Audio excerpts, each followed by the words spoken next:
Welcome to உயிரின் ஓசை. இன்று நம்மிடம் பேசப்போகும் கதை மனைவி என்னும் நான். அத்தியாயம் 1. அதிகாலை. திருவாரூரில் அமைந்துள்ள ஒரு சின்ன கிராமம். ஒரு பழமையான வீட்டின் முன் தண்ணீர் தெளித்து தூய்மைப்படுத்தும் ஒரு பெண். அவள்தான் அமுதா. வயது 22. பார்வையில் அழகு, மனதில் கனவு. அவள் முகத்தில் ஒரு புத்துணர்வு. காரணம், திருமண நாள் நெருங்கிக் கொண்டிருக்கிறது. சாய்வான பசுமை நிலத்தில் நடந்து கொண்டே அமுதா சிந்திக்கிறாள். இன்று ஒரு பெண்ணின் கனவில் ஆரம்பமாகிறது என் பயணம். நான் காதலிக்காமல் திருமணம் செய்கிறேன். ஆனால் அந்த மனிதன் என் வாழ்வில் பாசமாக இருக்க வேண்டும் என்ற எதிர்பார்ப்புடன். அமுதாவின் தாய் மாதவி மகளிடம் பாசமாக கூறுகிறாள், உன்ன மாதிரி பொண்ணுக்கு நல்ல வாழ்க்கை தான் வரணும் அமுதா. இனிமே நீ எந்த கஷ்டமும் இல்லாம வாழணும். அமுதா புன்னகையுடன் வெறும் சொற்களில் தான் அல்ல, தன் எதிர்கால வாழ்க்கையில் நம்பிக்கை கொள்ள தொடங்குகிறாள். அமுதா சென்னை கல்லூரியில் தமிழ் இலக்கியம் படித்தாள். கல்வியில் சிறந்தவள். பல கவிதைகள், கட்டுரைகள் எழுதியவள். அவளுடைய வாழ்க்கைக்கு ஒரு இலக்கியம் போல் அமைந்தது. அவளிடம் சிலர் காதலை சொன்னார்கள். ஆனால் அவள் மறுத்துவிட்டாள். என் கணவன் எனக்கு நேரில் வர வேண்டும். அவன் என் வாழ்வின் பயணியாக இருக்க வேண்டும். காதல் வழியாக அல்ல, நம்பிக்கையின் ஊட்டச்சத்தாக இருக்க வேண்டும். திருமண நாள். மாமியார், மாப்பிள்ளை, உறவுகள் அனைவரும் அமுதாவை பாராட்டுகிறார்கள். அவள் அணிந்த பட்டு புடவை, இளைத்த முடி, முகத்தில் புன்னகை. ஆனால் உள்ளுக்குள் ஒரு நெருப்பு. அரவிந்த், அவளுடைய வருங்கால கணவர், மெலிதாக பேசுகிறவர், பாசத்தோடு இருந்தாலும் தூரத்தில் உள்ளவனாக தோன்றுகிறான். அந்த மௌனம் அமுதாவுக்குள் சில கேள்விகளை எழுப்பின. அவன் என்னை பார்த்து ரசிக்கிறான், ஆனால் பேச மறுக்கிறான். திருமணம் முடிந்த இரவு. அமுதா அரவிந்திடம் மெதுவாக உரையாடுகிறாள். உங்களுக்கு என் மேல் விருப்பம் இருக்கிறதா? அரவிந்த் சிரித்த வண்ணம் தலையசைக்க அமுதாவுக்கு ஒரு நம்பிக்கை பிறக்கிறது. பிறந்த வீட்டை விட்டு புதிய வீட்டுக்கு வருகிறேன். என் வாழ்க்கை, என் மனது எல்லாமே இப்போது உங்கள் கையில் தானே. அவளுக்குள் ஒரு கனவு மலர்கிறது. அமுதா ஒரு மனைவியாக இன்னும் உருவாகவில்லை. ஆனால் ஒரு மனைவியின் பாசமும் நம்பிக்கையும் அவளுக்குள் பிறந்து விட்டது. அந்த நம்பிக்கையின் பயணம் எப்படி செல்கிறது என்பதுதான் இந்த நாவல். அத்தியாயம் 2. திருமணத்துக்கு பிறகு அமுதா அரவிந்த் வீட்டுக்கு வந்த நாள். பழமையான வீட்டின் வாசலில் நடந்தபோது அமுதா மனதில் எண்ணம், இந்த வீடு என் வீடு ஆகுமா? நான் பாசத்தை செலுத்தினால் அந்த பாசம் திரும்ப எனக்கு கிடைக்குமா? அரங்கில் மாமியார் பார்வையில் ஒரு வித்தியாசம். வாயிலில் வரவேற்கும் முகத்தில் புன்னகை இருந்தாலும் உள்ளத்தில் ஏதோ குழப்பம் இருந்தது. மாலை. இருவரும் ஒரே அறையில். அமுதா மெதுவாக அரவிந்திடம் உரையாட முயற்சிக்கிறாள். நீங்க ரொம்ப நேரமா வேலை பார்க்குறீங்க இல்லையா என்று கேட்டாள். அரவிந்த் கணினி முன் கண்ணை அகற்றாமல் என்று மட்டும் பதில் சொன்னான். அமுதாவுக்கு அதிர்ச்சி. இதுதானா ஒரு வாழ்க்கையின் ஆரம்பம்? ஏன் இவன் என்னுடன் உரையாட மறுக்கிறான்? என் கணவன் நான் ஒரு வார்த்தை கூட கேட்க வேண்டியிருக்கிறதா? அமுதா உணவறையில் அமர்ந்திருக்கிறாள். பக்கத்தில் மாமியார். அவரால் தயார் செய்யப்பட்ட சாப்பாடு. மாமியார் பேசுகிறார். வீட்ல எல்லாருமே நேர்மையானவங்க. வேலையை வச்சு சத்தம் போடக்கூடாது. வீட்டுக்குன்னு ஒரு சீர்திருத்தம் இருக்கணும். அமுதா புன்னகையோடு இருந்தாள். ஆனால் அந்த வார்த்தைகளில் புரியாத நுனிச்சொற்கள். அரவிந்த் மௌனமாக சாப்பிட்டுவிட்டு ஒரு வார்த்தை கூட பேசாமல் கிளம்பி விடுகிறான். இவன் இன்னும் என்னை வரவேற்கவே வரவில்லை போல இருக்கிறதே என்று நினைத்தாள். அமுதா தனக்குள் தெரியாமல் அழுது விடுகிறாள். அரவிந்தின் தம்பி இளங்கோ அதிக சுயமரியாதையோடு நேர்மை இல்லாத பேச்சாளர். அரவிந்த் இல்லாத போது அமுதாவிடம் சினிமா பேச்சு, ஊகமாக விழிக்கிற பார்வைகள். அமுதா சற்று நெருக்கமாக நடக்கலானாலும் அவனது கண்கள் சொல்வதை கவனிக்கிறாள். இந்த வீட்டிலே ஒருவராவது எனக்கு சமமான நபராக இருக்கிறாரா? அமுதா அரவிந்திடம் நேராக கேட்கிறாள். உங்களுக்கு என்ன பிடிச்சிருக்கா? அரவிந்த் ஒரு கணம் பார்வையை செலுத்தி, நமக்கு எதுக்கும் நேரம் தேவை, கொஞ்சம் பழகணும். அந்த பதிலில் உறுதி இல்லை, பாசம் கூட இல்லை. ஏதேதோ கவலைகள் அவனது கண்களில். அமுதாவுக்கு ஒரு உண்மை தெரிகிறது. இவன் என்னுடன் வாழ தயாராகவில்லை. ஒருவேளை வாழ்க்கை வேறு பாதையில் போயிருக்கும் போல. தொடக்கமே தடுமாற்றமாக இருக்கும்போது ஒரு பெண் என்ன செய்வாள்? தன்னையே பழிக்கவா தொடங்குவாள்? இல்லையெனில் வாழ்வை புதிய கோணத்தில் பார்ப்பாளா? அமுதாவின் வாழ்க்கை இன்னும் தொடங்கவே இல்லை. ஆனால் மனம் சோதனையில் சிக்கியுள்ளது. அத்தியாயம் 3. ஒரு பெண் தன் கணவன் வீட்டில் கால் பதிக்கிறாள் என்பதற்கு பின் அந்த வீடு தன்னுடையதா இல்லையா என்பதற்கான அநேகமான சோதனைகள் தொடங்கும். அமுதாவுக்கு பொருத்தமான வீடா? இல்லை, அவளால் பொருத்திக் கொள்ள வேண்டிய சூழல் இருக்கிறதா? மாமியார் வீட்டில் தினமும் சரியாக காலையில் எழுந்து வேலை செய்வதற்கே அமுதா பழகி கொண்டாள். ஆனால் அவளது ஒவ்வொரு செயலும் கண்காணிக்கப்படுவது போலவே இருந்தது. மாமியார் புன்னகையுடன், கிராமத்து பிள்ளையாக இருந்தாலும் இப்பொழுது மாபெரும் குடும்பத்துக்குள்ள வந்திருக்கீங்க, பார்த்து சூதானமா நடந்துக்கணும் அமுதா என்று சொன்னாள். அமுதா பதிலளிக்காமல் தலை குனிந்து என்றாள். தலை குனிதல் மரியாதையை குறிக்க முடியுமே தவிர சில சமயம் அது அடக்குமுறையின் ஆரம்பமும் கூட. ஒரு நாள் அமுதா சாம்பார் செய்தாள். அதில் சற்று உப்பு அதிகம். இந்த மாதிரி சாம்பார் நம்ம வீட்டுல யாருமே சாப்பிட மாட்டாங்க அமுதா. வீட்டுல பழக்கம் இல்லாதவங்க வீட்டையே கெடுத்து விடுவாங்க என்று மாமியார் கொக்கரித்தாள். அமுதாவின் கண்கள் கலங்கின. அரவிந்த் தூரத்தில் அமர்ந்தவாறே மௌனம் சாதித்தான். மாமியாரின் வார்த்தைகள் அவளை கிழிக்கின்றன. ஆனால் அவளோ, நீங்கள் சொல்றதெல்லாம் சரிதான் அம்மா, இனிமே கவனக்குறைவா இருக்க மாட்டேன் என்றாள். உணவை மட்டுமல்ல, அவள் ஒவ்வொரு வார்த்தையையும் மிதக்க வைத்து அளக்க வேண்டிய நிலைதான் அங்கு. அமுதா தூங்கும் வரை அரவிந்துடன் பக்கம் பக்கம் இருந்தாலும் அந்த இடைவெளி நிலையானது. அந்த அறை அவளுக்கான இடமா இல்லையா என்ற குழப்பம். அவள் புலம்புகிறாள். இந்த வீடு என் வீடா? எனக்கு இங்க இடமா இருக்கு இல்லையா? நான் எப்பொழுதுதான் என் மனதோடு வாழப்போகிறேன்? இளங்கோ அமுதாவை அடிக்கடி பார்க்க வருகிறான். அவன் பார்வையில் வினோத ஆசைகள். அவள் தவிர்க்க முயற்சி செய்கிறாள். அண்ணா மௌனமாக இருக்கிறார். நீங்க தான் இந்த வீட்டுக்கு உயிர் என்றான் இளங்கோ சிரிப்போடு. அமுதா தடுமாற்றமாக, நீங்க பேசுற வார்த்தைகள் சுத்தமா சரியில்லை, தயவு செய்து எல்லையை கடக்காதீங்க. மறைமுக மிரட்டல்களும் பாசமென்ற போர்வையிலும் ஒரு பெண் தனக்குள் தனிமையாகவே நின்றாள். ஒரு இரவில் அமுதா தனது பழைய டைரியை எடுத்தாள். அவளால் பேச முடியாத உணர்வுகளை எழுதினாள். இந்த வீடு எனக்கெல்ல இல்லை எனில் சொல்லுங்கள், நான் என் வீடு கட்டிக்கொள்வேன். ஆனால் இந்த மௌனமும் அவமதிப்பும் தயக்கமும் எனக்கு வீடாக முடியாது. அவள் எழுதி எழுதி அழுகிறாள். கண்ணீர் மிதக்கிறது பக்கங்களில். அத்தியாயம் 4. ஒரு பெண் மனைவியாக ஏற்கப்பட்ட பின் தாயாகும் தருணம்தான் வாழ்க்கையின் புதிய பரிசு. ஆனால் அந்த பரிசும் சிலருக்கு பிணைப்பு போல இருக்கும்போது அந்த பயணம் எவ்வளவு வழி தரக்கூடும்? ஒரு மழைக்கால மாலை. அமுதா தனியாக நகரத்தில் உள்ள மருத்துவரை சந்திக்கிறாள்.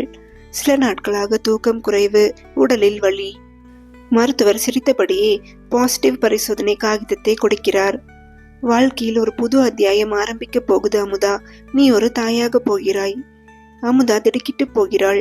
இன்ப அதிர்ச்சியோடு அந்த காகிதத்தை கண்ணோடு பார்க்கிறாள்.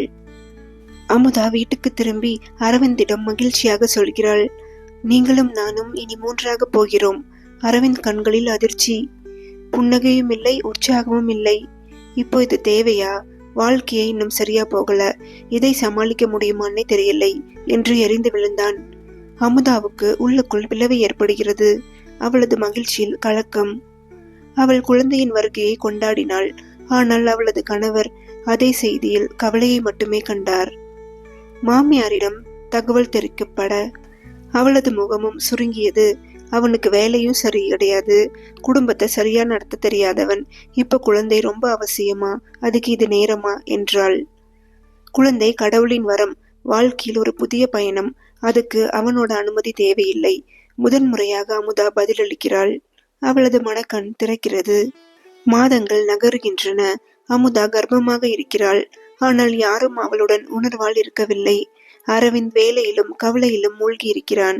இளங்கோ தொடர்ந்து சற்றும் நாகரிகமற்ற பார்வை. அமுதா தனிமையில் உருகுகிறாள். ஒரு தாயாக உருவாகிறேன், ஆனா எனக்கு ஒரு கணவனின் பாசமும் ஒரு குடும்பத்தின் நம்பிக்கையும் இல்லாமல் இருக்கிறது நியாயமா என்று குமுறினாள். ஒரு ஆழ்ந்த இரவின் பிறகு குழந்தையின் அழுகை. அமுதா அழுது கொண்டே குழந்தையை அணைத்துக் கொள்கிறாள். கயல், நீ என் உயிரின் தொடர்ச்சி. எனக்கு எதுவும் இல்லை எனினும் நீ எனக்கு எல்லாமுமாக இருக்கப் போகிறாய். அரவிந்த் குழந்தையை பார்த்தவுடன் சிறிது சிரிப்பு, ஆனால் அதுவும் தவிர்க்க முடியாத பொறுப்பின் புன்னகை போல. அவளுக்கு இப்போது பயம் இல்லை, ஏனெனில் அவளுக்கு வந்துள்ள குழந்தை தான் அதற்கு காரணம். அவளுக்குள் உருவான புதிய மனம். தாய் என்பதில் பலம் இருக்கிறது, ஆனால் அந்த பலம் தனிமையில் இருக்கும்போது அது துக்கத்தின் கோணமாக மாறும். அத்தியாயம் 5. தனிமையில் வாழ்ந்த ஒரு பெண் தன் பாசத்தை குழந்தையின் மீது செலுத்துகிறாள். ஆனால் அந்த பாசத்தின் பின் ஒளிந்திருக்கும் ஒரு உண்மை அவளால் எதிர்பார்க்க முடியாத சுவடுகளை பதிக்கிறது. அரவிந்தின் மௌனம் இப்போது மர்மக்கதையாக மாறத் தொடங்குகிறது. அரவிந்த் அலுவலகத்திற்கு வெளியே வீட்டில் லேப்டாப் திறந்து விட்டு விட்டான். கயல் தூங்குகிறாள். அமுதா அதை பார்த்தபோது அத்தனைக்கும் மேலாக ஒரு கியூரியாசிட்டி. தற்செயலாக டாக்குமெண்ட்ஸ் என்ற கோப்புரையை திறக்க ஒரு கோப்பின் தலைப்பு பவித்ரா 2017. அமுதா அதை திறக்கிறாள். உள்ளே புகைப்படங்கள், ஒரு பெண்ணுடனான அரவிந்தின் பல புகைப்படங்கள், வாட்ஸ்அப் சேட், ஸ்கிரீன்ஷாட்கள், அன்பான காதல் மொழிகள். பவித்ரா யார் இது? ஏன் இவளுடன் இவ்வளவு நெருக்கம்? இவனோட வாழ்க்கையில் எனக்கு இடமே இல்லையா? அவளது உள்ளம் உடைந்து போகிறது. அமுதா அரவிந்திடம் நேரடியாக கேட்கிறாள், அந்த பவித்ரா யார்? உங்களோட பாசம், அன்பு எல்லாம் ஒருவருக்குத்தான் வந்திருக்கிறதே, அதுவும் நான் இல்லையா? அரவிந்த் தடுமாறிய குரலில், அவள் என் காதலி. நாங்கள் காதலித்தோம், ஆனால் குடும்பம் ஒப்புக்கொள்ளவில்லை. அப்புறம்தான் திருமணம் நடந்தது. நீ நல்லவள் அமுதா, ஆனால் என் மனம் இன்னும் அங்குதான் இருக்கிறது. ஒரு மனைவிக்கு கணவனின் மனம் தனக்கு இல்லை என்பது மரணமாகவே உணரப்படுகிறது. அமுதா குழந்தையை கட்டிக்கொண்டு கதறுகிறாள். கயல் தூங்கிக் கொண்டிருக்கிறாள். அமுதா ஒரு கடிதம் எழுத ஆரம்பித்தாள். நான் ஒழுக்கமாக வாழ்ந்தேன், பாசத்தை கேட்டேன், ஒரு வாழ்வு கேட்டு வந்தேன். ஆனால் என் வாழ்க்கை எனக்கு இல்லாமல் நகர்ந்து கொண்டே இருக்கிறது. அவளது கண்ணீர் மிதக்கிறது கடிதத்தில். ஆனால் அந்த பக்கத்தில் அமுதா கயலை பார்த்தவுடன் முடிவை மாற்றுகிறாள். நான் வாழ வேண்டும், என் குழந்தைக்காக. அமுதா பவித்ராவை பற்றி மாமியாரிடம் கூறுகிறாள். மாமியார் உண்மையை வெளிப்படுத்துகிறாள். ஆமாம், நாங்களே என்னோட மகனோட காதலை அளித்தோம். அவளோட வாழ்ந்திருந்தா ஒருவேளை இவனுக்கு மன நிம்மதி இருந்திருக்குமோ என்னவோ. அமுதா பார்வையில் நெருப்பை காட்டினாள். அந்த அமைதிக்காக எனக்காக எதையும் இழக்க வேண்டியதில்லை. உங்கள் பிள்ளை வாழ்க்கை உங்க கையில என்றாள் கோபத்துடன். அரவிந்த் கயலை தட்டி தூங்க வைத்துக் கொண்டிருந்தான். திடீரென கண்ணீர் அவனையும் அறியாமல் வருகிறது. அமுதா, என் மீது ஏன் இவ்வளவு பாசம் வைத்தவளாக நீ இருக்கிறாய்? ஆனால் நான் எப்படி இருக்கேன்? என் இதயத்தை வேறொருவரிடம் கொடுத்துட்டு உன்னை ஒதுக்கியவன் தானே நான். அவனுக்குள் ஒரு கில்ட் வளரத் தொடங்குகிறது. ஒவ்வொரு உறவிலும் உண்மையில்லாத பாசம் பிழைக்கும் போது அதில் ஒருவர் மட்டும் வீழ்வதில்லை. குடும்பம் என்ற பந்தத்தில் போய் புதைக்கப்பட்டிருந்தால் அந்த இடத்தில் நிம்மதி பிறக்காது. அத்தியாயம் 5. அத்தியாயம் 6. அரவிந்த் தனது அலுவலகத்தில் திடீரென கத்திக்கொண்டு பேசுகிறார். நீ என்ன நினைச்சு இப்படி கால் பண்ற? வீட்டுல பேசுறதுக்கும் லிமிட் இருக்கிறது. யாரும் சந்தேகிக்க கூடாதுன்னு சொல்லிட்டேன் இல்ல? அமுதா அவனுக்காக வேலை முடிந்து கூரையின் கீழ் நனைந்தபடி சென்று அவனுக்கு சுடுகாப்பி எடுத்து செல்ல அந்த ஆபீஸ் ரூம் கண்ணில் படுகிறது. அவள் கதவை திறக்க அரவிந்த் மொபைல் போனை வேகமாக பாக்கெட்டில் வைக்கிறான். முகத்தில் பதற்றம். அமுதா, யார்கிட்ட பேசிட்டு இருக்கீங்க? ஏன் பதட்டமா இருக்கீங்க என்று கேட்டாள். அரவிந்த், இல்ல, ஒர்க் பிரஷர், விடு, நான் பாத்துக்கிறேன். ஏன் திடீர்னு வந்திருக்க என்றான். இல்ல, உங்களுக்கு சுடுகாப்பி கொடுக்க தான் வந்தேன். அமுதா அவனுடைய பேச்சுகளில் இருக்கும் முரண்களை கவனிக்கிறாள். அரவிந்த் மொபைலை எப்போதும் சைலண்ட் மோடில் வைக்கிறான். லேட் நைட் கால்ஸ், தனியாக பால்கனிக்கு சென்று பேசும் பழக்கம். அமுதா கேள்விகளை வைக்கிறாள். உங்களுக்கு என்னால என்னதான் குறை? உங்கள் முகத்தில் இப்போது நான் அறிந்திராத ஏதோ இருக்கிறது. அரவிந்த் சிரிக்கிறான். நீ என் கெட்ட பழக்கங்களை தூக்கி எடுப்பவளா? இல்ல, so don't expect too much. அந்த வார்த்தைகள் அமுதாவை சற்று அதிர வைக்கின்றன. முதல் முறையாக அவள் உண்மையை கவனிக்கிறாள். அவன் லவபிள் ஹஸ்பண்ட் கிடையாது. அமுதாவிற்கு ஒரு வாட்ஸ்அப் மெசேஜ் வருகிறது. அவரை நம்பாதே, உன் கணவன் மட்டும் இல்லை, எங்களுக்கும் அறிமுகம் இருக்கிறது. அமுதா அதிர்ச்சி அடைந்த அந்த நம்பர் யாருடையது என்று ட்ரேஸ் செய்கிறாள். அது சஞ்சனா என்ற பெண்ணின் நம்பர். அமுதா முன்னால் பார்த்திருந்த ஒரு புகைப்படத்தில் அந்த முகம் தெரிகிறது. அரவிந்துடன் இருக்கும் பழைய படம். அமுதா சஞ்சனாவிடம் கால் செய்கிறாள். சஞ்சனா, நீதான் அமுதா. ஐ எம் சாரி, உங்களை நான் ஹர்ட் பண்ணணும்னு நினைக்கல. ஆனா நீங்க உண்மையை தெரிஞ்சுக்கணும். அமுதா உளறினாள். தயவு செய்து சொல்லுங்க, என் கணவன் யாருங்க உண்மையில்? சஞ்சனா சொல்லுகிறாள். அரவிந்த் ஒரு காலத்தில் அவருடன் 5 வருட உறவில் இருந்தவர். சஞ்சனாவை திருமணம் செய்யவோ உறவாக பேணவோ அவர் விரும்பவில்லை. அவர் அவனுக்கு துரோகம் செய்து விட்டாள். அமுதா தனக்குள் உடைந்து போகிறாள். பார்வையில் நம்பிக்கை மறைந்து செல்கிறது. எனக்கு தெரியாம என் கணவனுக்கு எத்தனை நிழல்கள் இருந்திருக்கிறதா? நான் பொறுமையாக இருந்தால் அதை அவன் பலவீனம் என்று நினைத்து விட்டானா? மனைவியாக ஒரு பெண் முதலில் அன்பை தேடுகிறாள், பிறகு பாதுகாப்பை. ஆனால் அவள் ஏமாற்றப்படுகிறாள் என்றால் அந்த ஏமாற்றம்தான் அவளின் புத்தம் புதிய உருவாக்கம். அத்தியாயம் 7. ஒரு பெண் கண்ணீருடன் முடிவெடுக்கிறாள் என்றால் அது வேதனையின் அடையாளம். ஆனால் ஒரு பெண் அமைதியுடன் முடிவெடுத்தால் அங்கே புரட்சி ஆரம்பம். அமுதா காலை எழுந்தவுடன் தன் கண்களில் அமைதி இருந்தது. கண்ணீரோ கோபமோ இல்லை. ஆனால் உள்ளிருக்கும் வேதனையின் மேலான தூய்மை. என்னை நான் மறந்துவிட்டேன். ஒரு மனைவியாக வாழ என் நம்பிக்கையை முழுதாக விட்டுவிட்டேன். அவள் கையிலே எழுதி வைத்தாள். இன்று முதல் நான் என் வாழ்க்கையை நானே எழுதப் போகிறேன். அமுதா தனது பழைய குறிப்பு புத்தகங்களை எடுக்கிறாள். குக்கிங் vlogs ஆரம்பிக்க முயற்சி செய்த ரெக்கார்ட் அனைத்தையும் டஸ்டி ஷெல்ஃபில் இருந்து எடுத்தாள். நான் ஒரு கிராஜுவேட், கேப்பபிள் டிசைனர். நான் என் குடும்பத்துக்காக எல்லாவற்றையும் தியாகம் செய்தேன். இப்போது என் வாழ்க்கை திட்டத்தை நான் மீண்டும் ஆக்டிவேட் பண்ண போகிறேன். அவள் ஒரு மாத வியாபார திட்டம் தயாரிக்கிறாள். Design services, freelance, online works and more. முதற்கட்டமாக ஒரு பிரத்யேக வாடிக்கையாளரிடம் கொட்டேஷன் அனுப்புகிறாள். அரவிந்த் காலை எழுந்தவுடன் அமுதா யூஷுவல் காஃபி கொடுக்க மாட்டாள். அதற்கு பதிலாக ஒரு கடிதம் டைனிங் டேபிளில். இந்த வீட்டில் அமுதா என்ற மனைவி இருக்கிறாள். ஆனால் அவளுக்கு ஒரு கனவுக்காரியும் இருக்கிறாள். இனிமேல் அவளும் இங்கு வாழ்வாள். அரவிந்த் குழம்புகிறான். நீ இப்படி செய்ய மாட்டேன்னு நினைச்சேன்.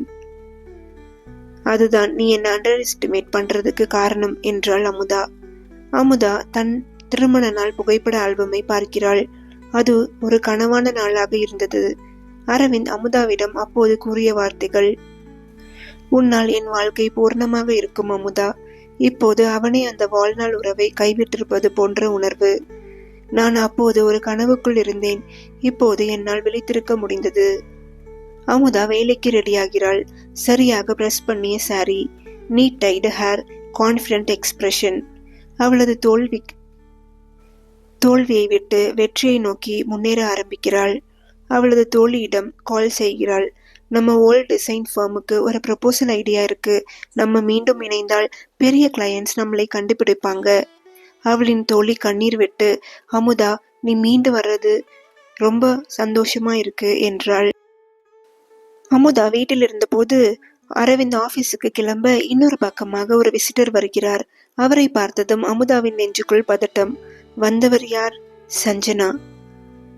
சஞ்சனா, நீ என்னுடன் பேச வேண்டும். இது ஒரு பெண் பேச வேண்டிய நேரம் அமுதா. நாம் இருவரும் ஒரே வேதனையில் வாழக்கூடாது. ஒரு மனைவியின் வாழ்க்கை அவளது கணவனை மட்டுமே சார்ந்திருக்க கூடாது. அவளது கனவுகள், தன்னம்பிக்கை, தனி அடையாளம், இவை அனைத்தும் சேர்ந்துதான் மனைவி என்னும் நான். அத்தியாயம் 8. அமுதாவும் சஞ்சனாவும் அமைதியாக இருந்தார்கள். அமுதாவின் கண்களில் கோபம் இல்லை, ஒருவித பரிதாபம். நீ என்னை வெறுக்கலாம் அமுதா, ஆனால் எனக்கு உன்னிடம் பேச வேண்டும். அதனால் தான் வந்தேன் என்றாள் சஞ்சனா. நான் அரவிந்தை வலுக்கட்டாயமாக கவரவில்லை. அவன் என்னிடம் வந்தான். உன்னிடம் இல்லாததை என்னிடம் தேடினான். அவன் என்னிடம் காதலை தேடியிருந்தால் எனக்கு எப்பொழுதுமே அளிக்க தயார் சஞ்சனா. ஆனால் அவன் தேடியது என்ன தெரியுமா? ஒரு பிழையை வெண்மையாக்கக்கூடிய சாயம். அமுதாவின் குரலில் கோபமில்லை, ஆனால் ஒரு எல்லல் இருந்தது. சஞ்சனா கண்களில் கண்ணீர் விட்டாள். நீ உண்மையாக வாழ்ந்த மனைவி, நானோ தவறு செய்தவள். ஆனால் நானும் ஒரு பெண்தானே. நீயும் காயப்பட்டவள் தான். ஆனா என் வீடு நானே மீட்டுக் கொள்ள வேண்டியது என்னுடைய கடமை. நான் உன்னை வெறுப்பதற்கு இல்லை, ஆனால் என் வாழ்க்கையோடு விளையாட அனுமதிக்க மாட்டேன் என்றாள் அமுதா. சஞ்சனா வெளியே சொல்லாத ஒரு உண்மையை சொல்கிறாள். அரவிந்த் எதுவும் உறுதியற்றவன். அவன் இன்று உன்னை விட்டு என்னிடம் வந்தான், நாளை என்னையும் விட்டு விடுவான். அமுதாவின் கண்கள் துளிர்த்து வீழ்ந்தன. நான் அந்த உண்மையை இப்போது மட்டுமே புரிந்து கொள்கிறேன். அவர்கள் இருவரும் பேசிக் கொண்டிருக்கையில் அவர்கள் பேசுவது காதலுக்காக அல்ல, அவமானத்துக்காக அல்ல. அது தங்களின் நிலையை மீட்டும் கட்டமைக்கும் ஒரு உரையாடல். நான் இப்போது ஒரு புதிய பணியில் இருக்கிறேன். என் பிள்ளையுடன் என் வாழ்க்கையை கட்டுகிறேன். அரவிந்த் என்னை நாடினாலும் நான் என் அடையாளத்தோடு வாழ முடிவு செய்து விட்டேன் என்றாள் உறுதியுடன் அமுதா. நானும் இவ்வளவு நாட்கள் அவனிடம் இருந்ததில்தான் தவறு. நானும் விலகப் போகிறேன் என்றாள் சஞ்சனா. இருவரும் பார்வையை பரஸ்பரமாக மாற்றிக்கொள்கிறார்கள். நம்ம வாழ்க்கையில காயம் வைக்கப்பட்ட போதும் அந்த காயத்தோட நம்ம முன்னேறணும், ஒருவரை பார்த்து மற்றொருவர் அர்த்தம் காணாமல். சஞ்சனா கதவை நோக்கி நடக்கிறாள். போனவுடன் அமுதா மூச்சை இழுத்து புதிதாக எழுத ஆரம்பிக்கிறாள். மனைவி என்னும் அடையாளத்தை விட நான் என்ற நபரை முக்கியம். அதே நேரத்தில் அரவிந்த் வீட்டுக்கு வருகிறான். கதவை தட்ட அமுதா கதவை திறக்கிறாள். நீ என்னை புரிஞ்சுக்கணும் அமுதா என்றான். அது உன் வேலை, நான் என்னை புரிஞ்சுக்கிட்டேன் என்றாள் அமுதா. அத்தியாயம் 9. அமுதா ஒரு மென்பொருள் நிறுவனத்தில் புதிய வேலைக்கு சென்று அமர்ந்தாள். தனக்கென ஒரு மேஜை, ஒரு கணினி மற்றும் ஏராளமான அன்ஃபெமிலியர் முகங்கள். ஆனால் அவள் கண்களில் இருந்தது ஒரு அழகான நம்பிக்கை. இனி நான் யாரையும் சார்ந்து இல்லை, என் வாழ்க்கை நானே கட்டமைப்பேன். புதிய மேலாளர் சீமா அமுதாவிடம் ஒரு கடினமான டாஸ்கை கொடுக்கிறாள். சீமா, இந்த மாத இறுதிக்குள் இந்த ப்ராஜெக்டை நீங்களே ஹேண்டில் பண்ணடும். அமுதா சிறு தயக்கத்துடன் yes ma'am, I will try my best என்று வாங்கி கொண்டாள். அந்த ட்ரை என்ற வார்த்தையை சொல்லும் போது அவளுக்குள் நான் நிச்சயம் வெல்வேன் என்ற வலிமை மறைந்திருந்தது. அமுதா வீட்டிற்கு வந்து வெறும் சாப்பாடு, வீடு, அந்த மாதிரியான வாழ்க்கையை மாற்ற முயன்றாள். அவளது மகளுடன் தினமும் கதை சொல்வதும், சிறிய கோப்பைகளை போட்டுக்கொண்டு வீடியோஸ் எடுப்பதும் ஒரு புதிய உறவு பிணைப்பை உருவாக்க ஆரம்பித்தாள். அம்மா, நீ சிரிக்கிறேன்னா நானும் சந்தோஷமா இருப்பேன் என்றாள் மகள். அமுதா, அம்மாவா மட்டுமில்லை, மேனேஜரா கூட சிரிக்க வைக்கிற மாதிரி ஆகணும் என்றாள். ஒரு நாள் ப்ராஜெக்டில் பெரிய பிழை ஏற்படுகிறது. அமுதா தற்காலிகமாக குற்றமாய் காணப்பட்டாள். அப்போது நிஜ நண்பர்கள் யார் என்பது புரிகிறது. அவளுடைய சக ஊழியர் அபிஷேக். அமுதா மேடம், நீங்க தவறு பண்ணவே இல்லை, அந்த கோப்பு கரப்ஷன் ஆயிருந்துச்சு, நான் ப்ரூவ் பண்ணுகிறேன். அமுதா கண்களில் நன்றி கனிவும் நம்பிக்கையும் கலந்து கசியும். இனி நான் ஒரு முறை கூட சுருங்க மாட்டேன் என்றாள். அமுதா தனது ப்ராஜெக்டை வெற்றிகரமாக முடிக்கிறாள். சீமா மெல்ல அசந்து நின்று, அமுதா, நீங்க ஒரு ஃபைட்டர், கீப் க்ரோயிங் என்றாள். அமுதாவின் கண்கள் கலங்குகின்றன. ஆனால் அந்த கண்ணீர் அவமானத்துக்கானது அல்ல, அது வாழ்க்கையை வென்றதற்கான சாட்சி. அமுதா ஒரு நாள் தனது மகளுக்கு விளக்கம் சொல்கிறாள். முன்னாடி நான் யாருக்காகவோ வாழ்ந்தேன், இப்போது நான் எனக்காக வாழ்கிறேன். இதுதான் உண்மையான மனைவி, ஒரு பெண், ஒரு நான். மகள் அம்மாவை கட்டிப்பிடித்து, நீதான் என் ஹீரோ அம்மா என்றாள். அத்தியாயம் 10. அமுதா வெயிலோடு அடிக்கடி தூரத்தை பார்த்து கொண்டிருந்தாள். கையில் ஒரு காஃபி கப். வாழ்க்கை சீராகியது போல இருந்தாலும் ஒரு மெல்லிய கழக்கம் இன்னும் இருந்தது. அரவிந்த், அவன் மறுபடியும் வந்து விடுவானா? அப்படி வந்தால் அவளது சமநிலை மாற்றப்படுமா? கதவை திறந்தாள். யாரோ தட்டும் சத்தம் கேட்டு. அரவிந்த். முகம் சோர்ந்திருந்தது. கையில் ஒரு legally printed mutual divorce settlement. Amudha, நான் இப்போது உண்மையிலேயே விட விரும்புகிறேன். நீ வாழ்கிற மாதிரி வாழ்ந்துவிடு, நானும் இனி நிம்மதியாக இருக்கணும்.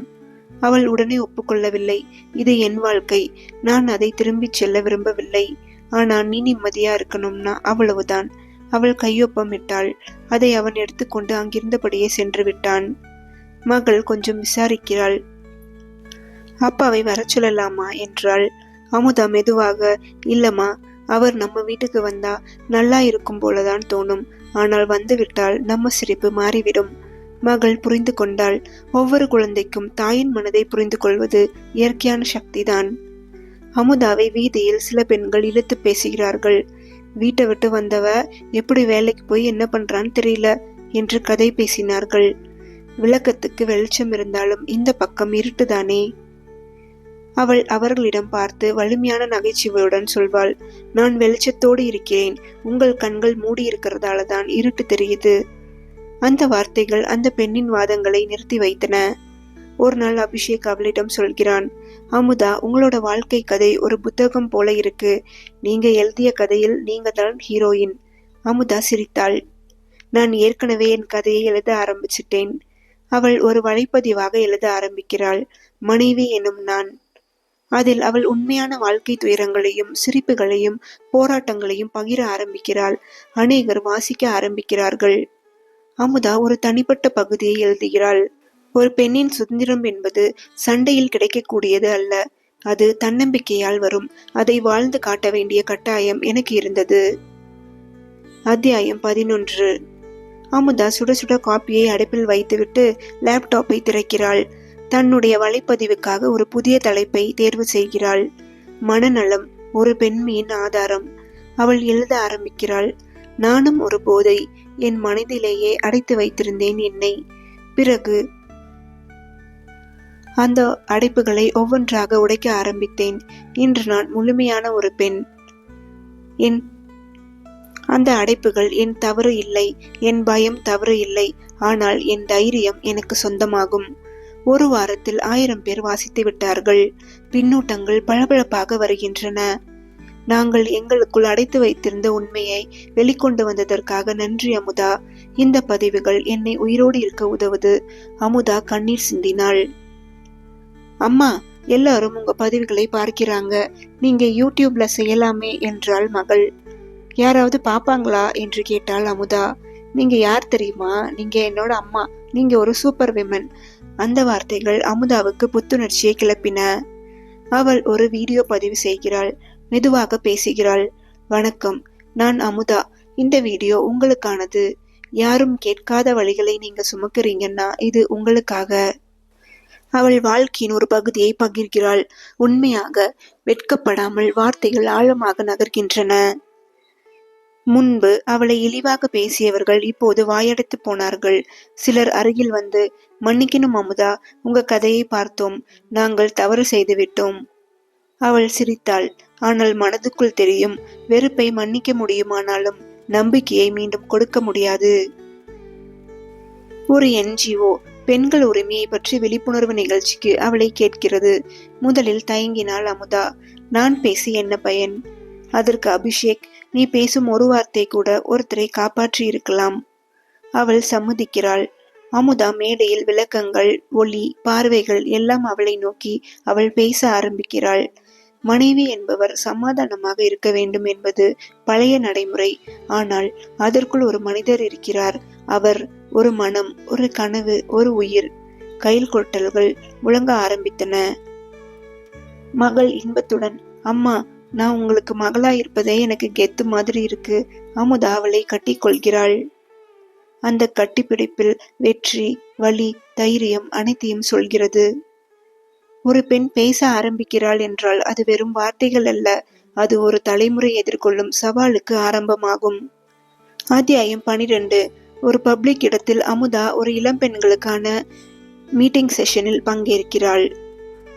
நேரத்துக்கு முன்னே வந்து காஃபி வாங்கி ஒரு மேஜையில் உட்காருகிறாள். அங்கே ஒரு பழைய குரல் கேட்கிறது. அமுதா. அவள் திரும்பி பார்த்தாள். அரவிந்த், அவளுடைய கணவன். அவனது முகத்தில் காலம் பதிந்தது.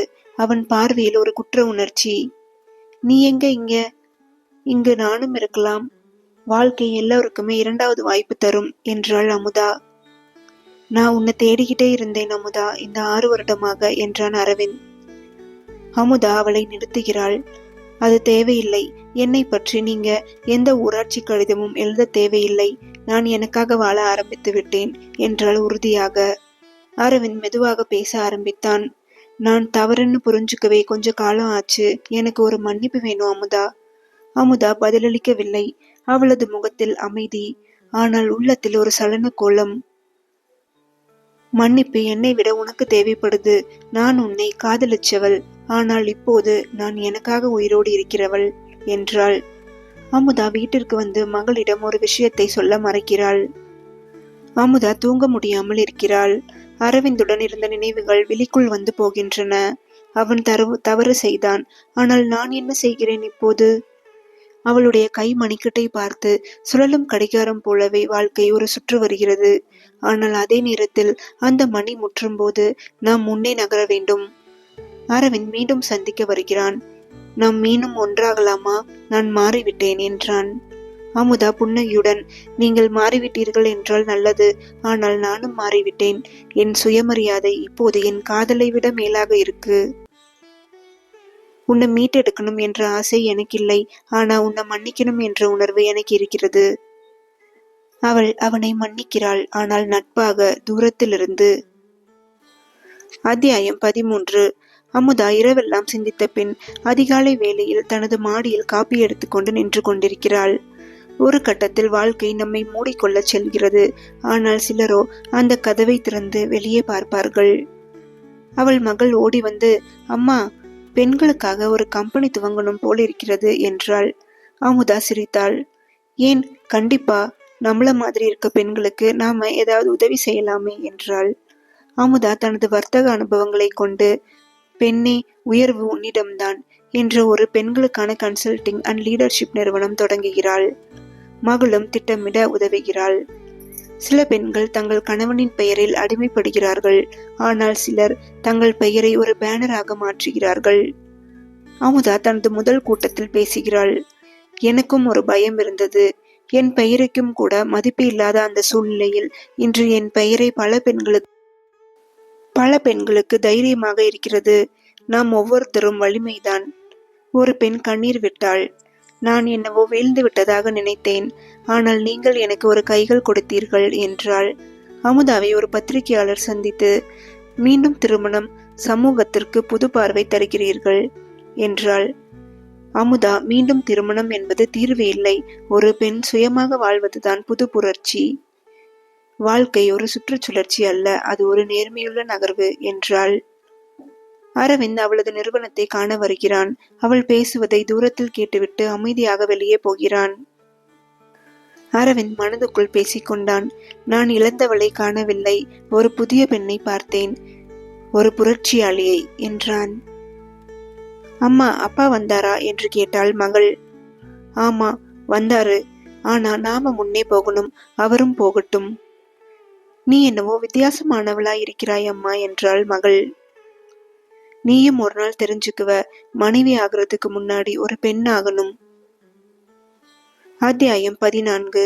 அமுதா தனது அலுவலகத்தில் ஒரு திட்டக்கூடத்தில் இருக்கிறாள். அந்த நேரத்தில் ஒரு பழைய வாட்ஸ்அப்பில் தெரிகிறது. அரவிந்தின் அம்மா. அவள் குழப்பத்துடன் அழைப்பை எடுத்து பேசுகிறாள். அமுதா, நான் உன்னை ஒரே ஒரு முறை சந்திக்கணும். என்னை ஞாபகம் இருக்கா? உன்னை பார்க்கணும் எனக்கு. நீ என்ன மன்னிச்சிருவியா என்று கேட்டாள். அமுதா மௌனமாய் இருந்தாள். பல ஆண்டுகள் கழித்து அரவிந்தின் வீட்டுக்கு செல்கிறாள். அரவிந்தின் அம்மா அவளை கண்ணீருடன் வரவேற்கிறாள். நீதான் இந்த வீட்டுக்கு ஒளி. அரவிந்த் இப்போ உணர்ந்துட்டான். ஆனா உன் பாதை நீதானே தேர்ந்தெடுக்கணும் என்றாள். அமுதா சிரிப்புடன், நான் ஒளியாய் இருந்தேன், இப்போ நான் சூரியனாகி இருக்கிறேன். அரவிந்த் வந்து நின்றான். இந்த முறை கண்களில் அழுகை இல்லை, வெறுப்பும் இல்லை, சமாதானம். அமுதா, நான் வாழ்ந்திருப்பதற்கு நீயும் ஒரு காரணம். ஆனா நம்ம வாழ்க்கை ஒரு வண்டி மாதிரி ஒரே பாதையில் இரண்டு பக்கம் போய்விட்டது. அமுதா, நான் சிந்திக்கிறேன், உங்களை பற்றி இல்லை, என்னை பற்றி என்றாள். அவள் வீடு திரும்பும் வழியில் மகளுடன் பேசுகிறாள். அம்மா, நீ மன்னிச்சிட்டியா என்றாள். நான் யாரையும் மன்னிக்கல. ஆனால் என்னுடைய வழிக்கே மதிப்பு கொடுத்தேன். அதே போல நமக்கான விடியலையும் கொடுத்தேன். அமுதா ஒரு பத்திரிகைக்காக மனைவி என்னும் நான் என்ற தலைப்பில் கட்டுரை எழுதுகிறாள். மனித வாழ்க்கையில் மனைவியாக இருப்பது ஒரு அடையாளம் இல்லை, அது ஒரு பயணம். கடைசியில் மனைவி என்று அழைக்கப்பட்ட அந்த மனிதர் யாருடையதோ இல்லை, யாரோ ஒருவரின் வாழ்வில் ஒளிக்கிரகணமாய் இருக்கிறாள் என்ற உணர்வுதான் வெற்றி. அமுதாவை ஒரு மாநாட்டில் பெண்கள் சுய சாதனைக்காக விருது வழங்க அழைக்கின்றனர். அவள் மேடையில் உரையாற்றுகிறாள். நான் ஒரு நேரத்தில் இழக்கப்பட வேண்டிய பெண்ணாக இருந்தேன். ஆனால் இன்று ஒரு சமுதாயத்துக்கே வெளிச்சமாய் நிற்கிறேன். யாராவது உங்களை விட்டு போனால் நம்மை நாமே ஏற்றுக்கொள்ள வேண்டும். அமுதா வீட்டில் ஒரு பூங்காற்று வீசும் மாலையில் தனியாக நின்று கைப்பிடியில் மெல்ல கம்பீரமாக சொல்கிறாள். நான் ஒரு மனைவியாக இருந்தேன், பிறகு ஒரு தாய். ஆனால் இறுதியில் நான் என்னவோ ஒரு மனிதியாகி போனேன். அத்தியாயம் 15. அமுதா பத்திரிகை கட்டுரைகளில் தொடர்ந்து எழுதுகிறாள். மனைவி என்னும் நான் தலைப்பில் எழுதப்பட்ட கட்டுரை சமூக ஊடகங்களில் வைரல் ஆகிறது. யாரும் உன் வாழ்வின் மையம் கிடையாது. நீயாகவே இருக்க வேண்டும். சமாதானம் என்பது வெற்றி இல்லை, ஆனால் அது உன்னை முழுமையாக்கும். ஒரு தொலைக்காட்சி தேடலில் பத்திரிகையாளர் அமுதாவை நேர்காணலுக்கு அழைக்கிறார். நீங்கள் திருமணத்தை விட்டு வெளியேறி இன்னொரு பெண்ணுக்கு உங்கள் உரிமைகளை எல்லாம் கொடுத்தீர்கள். இது என்ன உரிமை? நான் ஒரு உறவை விட்டு வெளியேறினேன், ஆனால் என் காதலையும் நேர்த்தியையும் என் மீது வைத்தேன் என்றாள் அமுதா. அரவிந்தின் சகோதரி சௌந்தர்யா மீண்டும் வலைதளத்தில் பதிவுகள் போடுகிறாள். இதுதான் பெண்கள் சுதந்திரமா? வீடுகளை உடைக்கிறதா? இதற்கு விருது கொடுக்கணுமா என்று. இந்த புயல் அமுதாவின் மகளுக்கு பள்ளியில் பாதிப்பை ஏற்படுத்துகிறது. அம்மா, என் தோழிகள் என்னை டீஸ் பண்றாங்க. நீ ஒரு பிரபலமா இல்லை போராளியா? நான் இரண்டுமே இல்லை. நான் உன்னுடைய அம்மா. இது போதுமா என்றாள் அமுதா. அரவிந்த் திடீரென ஒரு வழக்கை தொடர்கிறான். தன்னுடைய குழந்தையை பார்ப்பதற்காக உரிமை கோருகிறான். அமுதா அவனை தடுக்க ஆசையில்லை. ஆனா என் மகளுக்குள் அவன் மீதுள்ள குரோதத்தை எப்படி எடுத்து கொண்டு வர்றது என்று யோசித்தாள்.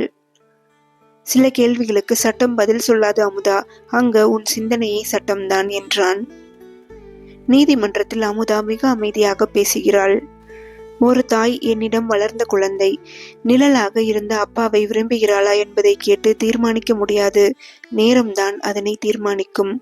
நீதிபதி இருவருக்கும் ஆலோசனை வழங்கி வழக்கை நிறைவு செய்கிறார். அமுதா வீட்டில் ஒரு புதிய புத்தகம் எழுதுகிறாள். ஒருவரை வெல்ல வேண்டிய அவசியமில்லை, அவரிடமிருந்து எவ்வளவு தொலைவில் இருக்கலாம் என்பதே அறிவு. குழந்தைக்கு ஒழுக்கம் சொல்லக்கூடியவன் முதலில் அந்த ஒழுக்கத்தில் வாழ்ந்து காட்ட வேண்டும். அரவிந்த் தனியாக ஒரு பள்ளி விழாவில் அமுதாவின் மகளை பார்ப்பதற்காக வருகிறான். அவள் மேடையில் பேசுகிறாள். என் அம்மா எனக்கு விதிகளை கற்றுக் கொடுக்கவில்லை, அவள் வாழ்க்கையே அந்த விதி. அரவிந்த் மௌனமாய் கையை தட்டுகிறான். அமுதா ஒரு புன்னையுடன் பார்வையை திருப்புகிறாள். அத்தியாயம் 16. ஒரு மழைக்காலம். அமுதா ஹாட் காஃபி வைத்துக்கொண்டு தனது கூரையில் நின்றிருக்கிறாள். தூக்கமில்லாத இரவுகள், முடிவில்லாத சிந்தனைகள். நான் என் கணவனின் மனைவியாக இருந்தேன், என் குழந்தையின் தாயாக இருக்கிறேன், ஒரு எழுத்தாளராகவும் உருவெடுத்தேன். ஆனா இனி நான் யார்? ஆனந்த், அமுதாவின் கல்லூரி தோழன், நிழலாய் மீண்டும் அவள் வாழ்க்கையில் தோன்றுகிறான். ஒரு தனிப்பட்ட சமய நிகழ்ச்சிக்கு எழுதிய கட்டுரை மூலம் அவளை பாராட்டுகிறான். அமுதா, உன் எழுத்துக்கள் என் வாழ்க்கையில் ஒளி வீசிவிட்டது. நீ இன்னும் அந்த நண்பிதானா என்று கேட்டான். அவள் வியக்கிறாள். மாறாமல் இருக்கிறான் அவன். புன்னகைக்கிறாள். அவர்கள் சந்திக்கிறார்கள் ஒரு புத்தக வெளியீட்டு நிகழ்ச்சியில். அமுதா, நீ நீயாகவே இருக்கிறாய், அதில்தான் நியாயம். ஆனால் ஒருத்தரை நம்ப வேண்டிய நேரம் வராதா என்றான். அமுதா, நம்பிக்கைக்கு நான் இன்னும் காத்திருக்கிறேன் என்றாள். அமுதாவின் அம்மா மறுபடியும் திருமணம் பேச்சை பற்றி தொடங்குகிறார். அனுபவம் ஒரு பெண்ணை இளவரசியாக்காது, ஆனால் அவளுக்குள் ஒரு கோட்டை கட்டுகிறது. அந்த கோட்டையை திறக்க வேண்டும் அமுதா என்றாள் அவளின் அம்மா. நான் கோட்டை கட்டல, நான் ஒரு பத்தியமாக கட்டிய கூடாரம்தான் அது என்றாள் அமுதா. அமுதா தனக்குள்ளே ஒரு சின்ன தீர்மானத்தை எடுக்கிறாள். பயப்படாமல் யாரையாவது மறுபடியும் நம்பி பார்க்கலாம். ஆனந்தின் நேர்மை அவளுக்கு மெதுவாக நிம்மதியை தருகிறது. ஆனந்த், நீ எனக்கு ஒரு உதாரணம். ஆனா நான் உன்னிடம் ஒரு உண்மையை சொல்லணும். என் வாழ்க்கையிலும் ஒரு திருமணம் தோல்வியடைந்திருக்கிறது. அமுதா அமைதியாக 2 நிமிடங்கள் அவளை பார்க்கிறான். அந்த பாதையில் நானும் நடந்திருக்கிறேன். காயம் எப்படி இருக்கிறது என எனக்கு தெரியும். நீ அதை மறைக்கவில்லை, அதுவே எனக்கு பிடித்தது என்றாள். அமுதா தன் மகளுடன் வீட்டில் பேசுகிறாள். அம்மா, அந்த ஆனந்த் அங்கிள் நல்லா பேசுறாரே. ஆமாம், அவர் எனக்கு நண்பர். முன்பு காணாத ஒரு அமைதி அமுதாவின் முகத்தில் தெரிகிறது. அத்தியாயம் 17. இரவு 9:45. அமுதா தன் தையல் இயந்திரத்தில் சில்லறை வேலை பார்த்து கொண்டிருந்தாள். அப்பொழுது அவளுடைய போன் ஒலிக்கிறது. ஆனந்த் தான் அழைத்தார். அவள் சில நொடிகள் சிந்திக்கிறாள். கடைசியில் தூண்டில் விரல் விழுகிறது. ஹலோ என்றாள். நீ இன்னும் முழிச்சிட்டு இருக்கியான்னு சந்தேகமா இருந்தது, பேசலாமா? அந்த அழைப்பு ஒரு சாமானிய மெசேஜ் இல்லை என்றே உணர்கிறார். ஆனந்த் நேராக பேசுகிறான். அமுதா, இந்த வாழ்க்கையில சில தவறுகள் செய்திருக்கலாம். ஆனா நான் மீண்டும் ஒரு நம்பிக்கையை உருவாக்க விரும்புகிறேன். நம்பிக்கையை உருவாக்குறது அவ்வளவு எளிதல்ல ஆனந்த். அதெல்லாம் ஒரு அழைப்பில் முடிந்து விடாது என்றாள். ஆனால் ஒரு அழைப்பில் ஆரம்பிக்கலாமே என்றான் ஆனந்த் மெதுவாக. அவள் மௌனமாகிறாள். அந்த வார்த்தையில் ஏதோ ஒரு சுகமான நட்பு இருந்தது. அவர்கள் பழைய கல்லூரி நாட்களை பேச ஆரம்பிக்கிறார்கள். நடுவில் சிறு சிரிப்புகள், மெதுவாக உரையாடும் நிம்மதி, குரலில் உருகும் உன்னதம். உன் குரல் இப்போதும் அப்படியேதான் இருக்குது, கம்பீரமானதும் சோகம் மூட்டுவதுமாக என்றான் ஆனந்த். நீயும் இன்னும் பழைய ஆனந்த் தான். ஆனா இனிமேல் யாருடனும் அதிகமாக நெருக்கமாக பேச முடியுமா என தெரியவில்லை என்றாள் அமுதா. நாம் புது வாழ்க்கையை கட்டி எழுப்ப முடியும் அமுதா, நட்பிலிருந்து ஆரம்பிச்சா போதும் என்றான் ஆனந்த். அமுதா மகள் கண் விழித்து, யார்ட்டமா பேசிட்டு இருக்கே என்றாள். என்னோட ஃப்ரெண்டு என்றாள் அமுதா. சரி. மகள் மெதுவாக தூங்க ஆரம்பித்தாள். அமுதா கண்ணாடி ஜன்னலில் தன் முகத்தை பார்க்கிறாள். ஏதோ ஒரு வெளிச்சம் அவளில் ஒளியாய் கலைக்கிறது. அழைப்பு முடிந்த பிறகு அவள் டைரி எடுக்கிறாள். அமுதா எழுதுகிறாள். இன்று ஒரே ஒரு அழைப்பு, ஆனால் என் மனதுக்குள் பல புதிய சத்தங்களை உருவாக்கியது. நான் யாரோடு பேச விரும்பவில்லை என நினைத்து கொண்டவள்தான். ஆனால் இன்று பேசினேன். பேசியதற்காக பாவம் இல்லை. ஆனந்தை நம்பலாம் என இன்னும் சொல்ல முடியவில்லை. ஆனால் பேசலாம் என்ற ஒரு எண்ணம், அதுவே ஒரு ஆரம்பம். அத்தியாயம் 18. அந்த அழைப்புக்கு பிறகு அமுதா தனது எழுத்து பயணத்தில் ஒரு புதிய முயற்சியை தொடங்குகிறாள். ஆனந்த் ஒரு யாத்திரைக்கு அழைக்கிறான். அவள் உடனே சம்மதிக்கவில்லை. ஆனால் மனதில் ஏதோ கிளுகிழுத்தது. அந்த பயணம் அவளுடைய வாழ்வில் என்ன மாற்றத்தை கொண்டு வரப்போகிறது? அத்தியாயம் 18. மறுநாள் காலை அமுதா இன்னும் ஆனந்துடன் பேசிய வரிகளை நினைத்து சிரிக்கிறாள். நாளை தஞ்சாவூர் போகிறேன், ஒரு எழுத்தாளர் சந்திப்புக்கு. உனக்கு தெரியும், புத்தகங்கள் பேசும் இடம் அது. நீயும் வர முடியவா? நண்பனாகவே கேட்டுக்கொள்கிறேன் என்றான். அவள் கடிதத்தை மூடி வைக்கிறாள். அவளது உள்ளம் குழம்புகிறது. நான் சுதந்திரமாக இருக்க விரும்புகிறேன். ஆனால் சுதந்திரம் என்றால் எல்லாவற்றையும் ஒதுக்க வேண்டுமா? அமுதா தனக்கு நெருக்கமான மீனா அத்தையிடம் பேசுகிறாள். அவன் அழைத்திருக்கிறான், நண்பனாகவே. ஆனால் இந்த பயணம் என்ன நடக்கும் என்று தெரியவில்லை. மீனா சொன்னாள். அமுதா, வாழ்க்கை நம்மள கேள்வி கேட்கும், நம்மையே பதிலும் சொல்ல வைக்கும்.